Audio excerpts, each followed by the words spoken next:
इस पुस्तक के विमोचन के अवसर पर हमारे मध्य उपस्थित इस कार्यक्रम के मुख्य अतिथि किराते जी अभी अपने बीच हमारा वक्तव्य दे रहे जोशी जी, इस पुस्तक के संपादन में प्रकाशन में महत्वपूर्ण भूमिका निभाने वाले श्री पी यादव जी, श्री लक्ष्मी नारायण सिंह जी, प्रोफेसर बैजनाथ लोधा जी। मैं सिविल सेवा अधिकारी के शासक इतिहास का एक विद्यार्थी रहा हूं और मैंने इतिहास में मास्टर्स किया है। यूपीएससी का मेरा जो एक सब्जेक्ट था वो हिस्ट्री था। इस कारण से भारत और विश्व के इतिहास को पढ़ने का मुझे अवसर मिला और उस अध्ययन में आमतौर पर आपने देखा होगा, जिन लोगों ने इतिहास पढ़ा होगा, कि जो बड़े लोग होते हैं, राजा महाराजा या जो शासन सत्ताओं का या धर्म का संचालन करते हैं, आमतौर पर इतिहास उनके इर्द गिर्द ही लिखा गया। इस भवन में हम लोग बैठे हैं। अगर आपसे पूछा जाए कि ये किसने बनवाया था, तो शायद किसी तत्कालीन मंत्री या प्रधानमंत्री का नाम लिखा होगा कि उनके समय में या उन्होंने इसको बनाया। हो सकता है कोई ऐसी कंपनी हो जिस कंपनी ने इसका डिजाइन बनाया हो, या कि कुल मिलाकर के इस पूरे भवन के निर्माण में आपको बड़े लोगों की जानकारी मिलेगी रिकॉर्ड में।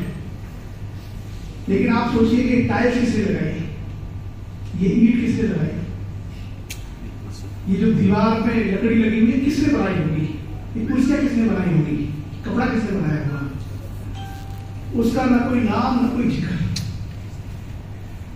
तो इतिहास में एक अन्याय होता रहा है उन लोगों के साथ जो सबसे ज्यादा मेहनती या सबसे ज्यादा श्रम करते रहे हैं। और मैं आपकी इस डीएनटी की पूरी टीम को बधाई देता हूं कि उन्होंने ऐसे लोगों के योगदान को खोजा है जिनका इस देश और इस सभ्यता के निर्माण में बहुत बड़ा योगदान है। आप सभी विद्वान लोग हैं और आपके माध्यम से इस वर्ग से जुड़े हुए लोगों तक चेतना, शिक्षा, जागरूकता का प्रसार होगा और उनके उत्थान में आप सभी लोगों का सहयोग, आप सब लोगों का प्रयास जारी रहेगा। मैं आज के इस अवसर पर केवल इतना कहना चाहूंगा कि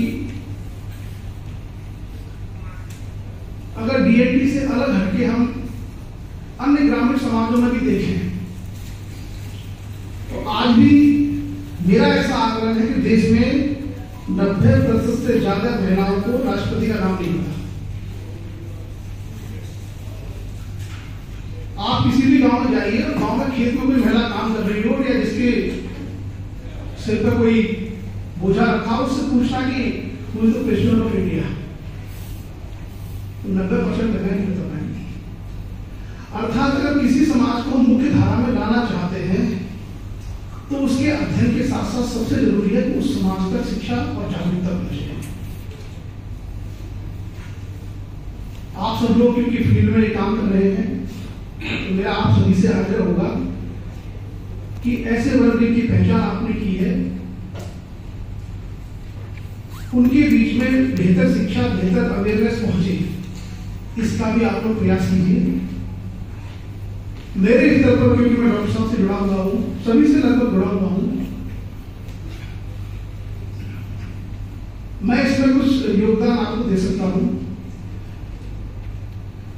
खास करके एक पर्टिकुलर सेक्शन जिसके लिए आप काम कर रहे हैं, वैसे तो ये सबके लिए है कि इन वर्गों से जुड़े हुए स्टूडेंट्स कहीं भी हैं देश भर में, अगर वो सिविल सेवाओं की तैयारी करना चाहते हैं, मेडिकल की आईआईटी की तैयारी करना चाहते हैं या किसी अन्य एकेडमिक्स में जाना चाहते हैं, तो अगर उन्हें किसी प्रकार के नोट्स हैं, किताबें हैं, गाइडेंस हैं, कोचिंग्स हैं, ये बहुत सारी चीजें अगर आप उनसे संपर्क कर लेंगे तो किसी न किसी माध्यम से उन बच्चों तक ये सारी चीजें मैं पहुंचा सकता हूं।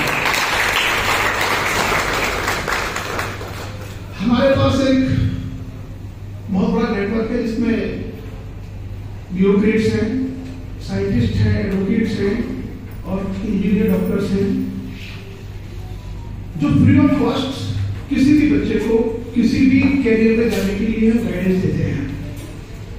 दिल्ली जैसे शहरों में, इंदौर, इलाहाबाद जैसे शहरों में जो बच्चे कॉम्पिटिशन एग्जाम की तैयारी करना चाहते हैं उनके लिए हमारे पास बहुत अच्छे लिंक है। सॉफ्ट कॉपी में ऑलमोस्ट हर कॉम्पिटिशन एग्जाम का डेटा आपको फ्री में अवेलेबल हो जाएगा। अगर आप अपना नंबर दे देंगे तो मैं कोऑर्डिनेट करा के वो सारे नोट्स आपको दे सकता हूँ। तो मुझे डॉक्टर साहब का मैसेज मिला कि आपको इस कार्यक्रम में आना है, तो मुझे बड़ा अच्छा लगा।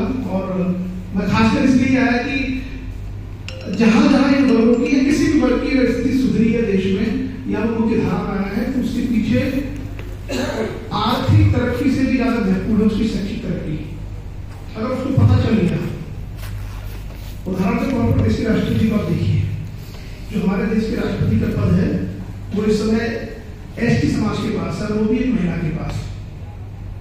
तो उनकी शिक्षा ने ही उनको जंगल से, जमीन से, बिल्कुल जिसको बोलते हैं एक सामान्य स्तर से उठाकर देश के सबसे बड़े पद तक पहुंचाया है।